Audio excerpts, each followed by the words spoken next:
அதாவது ஓபிஎஸ் அவர்கள் அந்த சந்திப்பு இதெல்லாம் இருந்தது. ஆனால் பல சாய்ஸஸ் இருந்தாலும் எதனால் அவர் திமுக அப்படின்ற முடிவை எடுத்தார்? இல்லை இவங்கெல்லாம் சொல்கிற மாதிரி அனைத்து கதவுகளும் அடைக்கப்பட்டனால தான் இப்படியான ஒரு முடிவு அப்படின்னு நம்ம புரிஞ்சுக்கணுமா? இல்லை, இரண்டு வகையான நிலைப்பாடுகள். ஒன்று, ஓ பன்னீர்செல்வம் அவர்கள் தான் ஒரு நிராயுத பாணியாக தன்னை உணர்ந்தார். ஏன்னா ஆள், படை, அம்பாரி அனைத்தையுமே அவர் இழந்து விட்டார்.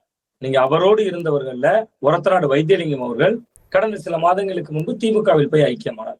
அதே போன்று மனோஜ் பாண்டியன் அவர்கள் அவரும் திமுகவுக்கு போனார். பட் இங்கிருந்து போனவர்கள் எல்லாம் மரியாதையோடு நடத்தப்பட்டனர். அந்த இடம் ஓபிஎஸ் அவர்களை யோசிக்க வச்சிருக்கோம். நீங்க தமிழ்நாட்டை தலைகுனிய விட மாட்டேன் அப்படின்னு தமிழக திராவிட முன்னேற்ற கழகம் அப்படி செல்வதற்கான குழுல மனோஜ் பாண்டியன் பேரும் இடம்பெற்றிருந்தது. இப்ப கடைக்கோடி கன்னியாகுமரியில எல்லாம் பாத்தீங்கன்னா மனோஜ் பாண்டியன் தான் வந்து பரப்புரை செய்தார். தமிழ்நாட்டை தலைகுனிய விட மாட்டேன் அப்படிங்கக்கூடிய அந்த பரப்புரையில வந்து மனோஜ் பாண்டியன் அவர்கள் தான் கலந்து கொண்டார். சோ ஓபிஎஸ் அவர்களை பொறுத்தவரை தொடர்ந்து அதிமுகவுக்குள்ள தன்னை ஏதாவது வகையில இணைச்சுக்கங்க, எனக்கு வேற எந்த டிமாண்டும் இல்ல, நான் ரொம்ப வந்து ஒரு எந்த பொறுப்பும் இல்லாமலே இணைய தயார் அப்படின்னா தொடர்ந்து வலியுறுத்தி வந்தார். தொடர்ந்து உண்மைதானா சுவாமிநாதன்? அதே எந்த டிமாண்டும் இல்ல, அது வெளியில் அது அவர் வெளியில் சொன்ன தகவல்கள் தான். உள்ளூர வந்து நிறைய பேச்சுவார்த்தைகள் நடைபெற்றன. அதிமுகவோட சீனியர்கள் எல்லாம் பேசியிருந்தாங்க. பேசுகிற பொழுது அவர் வெளியில் ஒன்றை சொல்வதாகவும் உள்ளுக்குள்ள அவருக்கான நிபந்தனைகள் பெரிதாகவும் இருந்தது. அதிமுகவால செய்யவே முடியாத நிபந்தனைகளாக இருந்தது. சோ அது ஒரு பக்கம்.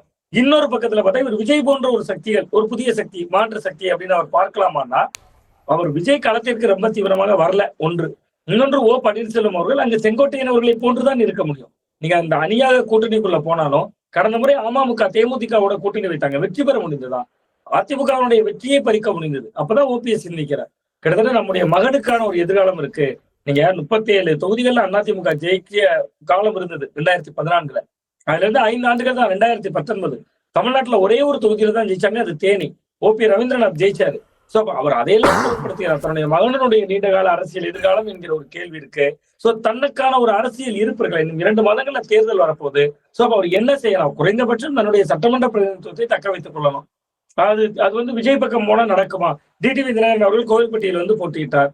கோவில்பட்டியில் போட்டியிடுகிற பொழுது அவரோட தேமுதிக கூட்டணியில இருந்துச்சு. பட் வெற்றி பெற முடிந்ததுன்னா அதிமுகவோட வெற்றியை பல தொகுதிகளில் பறிக்கத்தான் முடிந்தது. சோ அப்ப அவர் அதையெல்லாம் கன்சிடர் பண்ணியிருப்பாரு. நம்ம இன்னும் ஒரு ஸ்பாயிலரா தான் இருக்க போறோமா? சோ நம்ம இன்னொரு கட்டத்தை நோக்கி நகரணும்னா திமுக ஒரு சாய்ஸ் அப்படின்னு அவர் நினைத்து. அப்போ தனித்து நின்றால் நம்மளாலேயே வெற்றி பெற முடியாது அப்படின்றத அவர் உணர்ந்துதான் இந்த மாதிரியான ஒரு முடிவு எடுத்திருக்காரா? 100% அவரால் தனித்து நின்றால் வெற்றி பெற முடியாது. அதுக்கு உதாரணம் தான் நமக்கு கண் முன்பு கிடைத்த அந்த ரிசல்ட். அவர் பலாப்பழம் சின்னத்துல நின்றார். வேண்டுமானால் நம்ம சொல்லிக் கொள்ளலாம். 3 லட்சம் ஓட்டு எடுத்தார், இந்தியாவிலேயே அதிக ஓட்டு எடுத்தார்.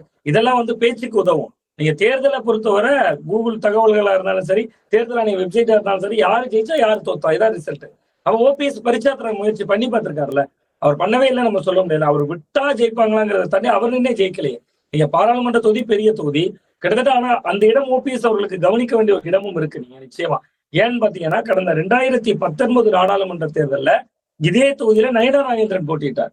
அவரை விட அதிமுகங்கிற அலைன்ஸே இல்லாம, அதிமுக சப்போர்ட்டே இல்லாம ஒரு பலாப்பழ சின்னத்துல, செக்கப்பழ சின்னத்துல கிட்டத்தட்ட நயனா நாகேந்திரன் அவர்கள் எடுத்த ஓட்டை விட 60 ஓட்டு கூட எடுத்தார் இவர். நீங்க அந்த 19ஓட முடிவையும் 24 முடிவையும் எடுத்தீங்கன்னா 60 ஓட்டு கூட எடுத்தார். பட் எலெக்ஷனை பொறுத்தவரை வெற்றி தோல்விதான முக்கியம். அப்ப ஓபிஎஸ் நினைத்திருப்பார், நம்ம தனித்து சுயேட்சையாக களம் கண்டால். கடந்த முறை டிடிவி தினகரன் அவர்கள் போட்டியிட்டார், 21 தொகுதிகளில் வெற்றியை பறித்தார், பெரிய ஸ்பாயிலராக இருந்தார். அதிமுகவோட பலவீனத்துக்கு காரணமாக இருந்தது. பட் ரிசல்ட் என்ன? 2 பேருமே ஜெயிக்கல. சோ அப்ப அவர் வந்து அதை உள்வாங்கி இருக்கிறார் ஓ பன்னீர்செல்வம் அவர்கள். அவர் கடைசி வாய்ப்பாக போராடி பார்த்தார். அதுல மாற்று கருத்தே இல்ல. பிஜேபி ஏதாவது நல்லது பண்ணும். இங்க ரொம்ப உருக்கமாக சொன்னார்ல, மோடி அவர்களை சந்திக்கிற பாக்கியம் எனக்கு கிடைக்கணும், அமித்ஷா அவர்களை சந்திக்கிற பாக்கியம் கிடைக்கணும்னு கடிதங்கள் வந்தது. சந்திக்க காத்திருந்தார், பல முறை சந்தித்தார். யார் சொல்லி தர்மயுத்தம் நடத்துறேன்னு சொன்னாரு. இதுல திமுக மிக மிக முக்கியமா அவர்களுக்கு ஒரு நெருக்கடி இருக்கு. இதனால் வரை மதசார்பற்ற ஒரு அணி அன்றதாக ஒரு கட்டமைப்பு தொடர்ந்து முன்வைக்கப்பட்டது. அது கட்டமைப்பு என்று சொல்வதை விட அதுதான் உறுதியான ஒரு அணியாகவும் இருந்தது. 2019 வெற்றி, 21 வெற்றி, 24 வெற்றி. இப்ப நீங்க ஓபிஎஸ் போன்றவர்கள் நேற்று வரைக்கும் வந்து பாஜக ஆதரவு நிலைப்பாட்டில் இருந்தவர்கள் இப்பொழுது திமுகவில் ஐக்கியமாக இருக்கிறார்கள் என்பது அந்த அணியின் மீதான, அந்த திமுகவின் மீதான ஒரு மதசார்பற்ற கொள்கை என்பதை விட தேர்தல் ரீதியாக வெற்றியை பதிவு செய்வதில் கொஞ்சம் துள்ளி ஓடுறாங்க. அப்ப ஒரு தேர்தல் காலத்திற்கான திமுகவாக மாறி இருக்கு அப்படிங்கிற அதிருப்தி திமுக தொண்டர்களே சில பேர்கிட்ட இருக்கு. நீங்க புதிதாக வந்தவர்களுக்கெல்லாம் பதவிகள் வழங்கப்பட்டு கொண்டே இருக்கு. திமுகவில் இருந்தவர்கள் 8 பேர், அதிமுகவில் இருந்தவர்கள் திமுகவில் இன்னைக்கு அமைச்சர்களாக இருக்காங்க. அடுத்து ஓபிஎஸ் வர்றாரு, உசிலம்பட்டி தொகுதியில வேலை பார்த்தவங்கள நீ கதிகலங்கி போயிருக்காங்க. ஏற்கனவே உசிலம்பட்டி ஐயப்பன் அவர்கள் சட்டமன்றத்தில் பேசுகிற பொழுது அவங்க எல்லாம் பரபரப்புக்குள்ளாயிட்டாங்க. இப்ப இன்னைக்கு அவரும் இணைந்திருக்கக்கூடிய சூழல்ல நீங்க திமுகவுக்குள்ளே ஒரு அதிமுகவினுடைய முன்னாள் அணிங்கிற அணியே பலமா இருக்கும் போல இருக்கு. சோ அப்ப அது மாதிரியான சில விஷயங்கள் இருந்தாலும் இதுல ஓபிஎஸ்க்கு லாபமா திமுகவுக்கு லாபமானா 2 பேருக்கு லாபம், 2 பேருக்குமே லாபம் இருக்கு. நீங்க தேனி மாவட்டத்துல ஏற்கனவே 3 தொகுதிகள்ல திமுக தான் ஜெயிச்சிருக்காங்க. அங்க மொத்தம் இருக்கிற 4 தொகுதியில ஒரு தொகுதி போடி நாயக்கன் ஒரு தொகுதியில தான் ஓபிஎஸ் ஜெயிச்சிருந்தாரு. மற்ற 3 தொகுதிகள்ல திமுக தான் ஜெயிச்சிருக்காங்க.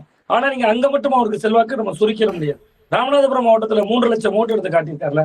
ஏன் சசிகலா அவர்கள் தன்னோட புதிய இல்ல இப்போ சுவாமிநாதன் இப்ப அவருக்கு இருக்கக்கூடிய ஓட்டு அப்படின்றது வந்து திமுக எதிர்ப்பு அப்படின்றதுல தானே இதுவரைக்கும் அவரு களத்துல இருந்திருப்பாரு. அதிமுகல இருந்தாரு, இல்லைன்னா திமுக எதிர்ப்பு வாக்குகள் தானே இருந்தது. இந்த நிலைப்பாடு மாறினதுக்கு அப்புறமும் அவருக்கான அந்த வாக்குகள் அப்படியே அவர்கிட்ட இருக்கும் நம்ம எதிர்பார்க்க முடியுமா?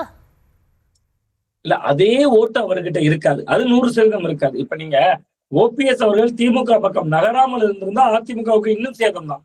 நீங்க இன்னைக்கு வந்து போன முறை தேர்தல்ல டிடிவி தினகரன் அவர்கள் ஏன் சேதமா இருந்தார்னா அவர் வந்து அதிமுகவுக்குள் கலகம் செய்து அதிமுகவுக்கான ஒரு இயக்கமாக அங்க இருக்கிற தொண்டர்களை திரட்டி தான் அவர் அமமுக நடத்தினார்.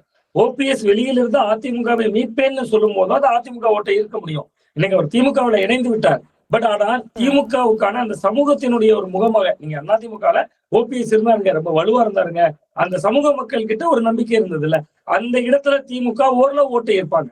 பட் ஆனா அது வந்து முழுதாக அறுவடை செய்ய முடியாது. நீங்க வந்து ஓரளவிற்காவது ஓபிஎஸ் என்கிற நபரால பலன் இருக்கும். நீங்க ராமநாதபுரம் மாவட்டம் நம்ம பேசணும், தர்மர் அங்க எம்பியா இருந்தாரு, அவரே அதிமுக திரும்பி விட்டாரு. ஓபிஎஸ் ஆதரவாளர், தீவிரமான ஓபிஎஸ் ஆளாக இருந்தவர். 2 எம்பிக்கள் நியமனம் வந்த போது தர்மருக்கு ஒரு எம்பி கேட்டுதான் முதல்ல சண்டை வந்தது. அதிமுகவுக்குள்ள ஒருங்கிணைப்பாளர் இணை ஒருங்கிணைப்பாளர்களுக்கு இடையில சண்டை வந்தது. தர்மருக்கு இவரும் ஒரு எம்பி கேட்டாரா, அந்த தர்மரே இன்னைக்கு அதிமுக போயிட்டாரு. அவருக்கு ராஜ்யசபா எம்பி காலம் இருக்கு, அவர் போயிட்டாரா என்பதை தாண்டி அவர் போய்விட்டாரு அதிமுக. அப்ப ஓபிஎஸ் அவர்களால் ஒரு சிறிய சேதத்தை ஏற்படுத்த முடியும்.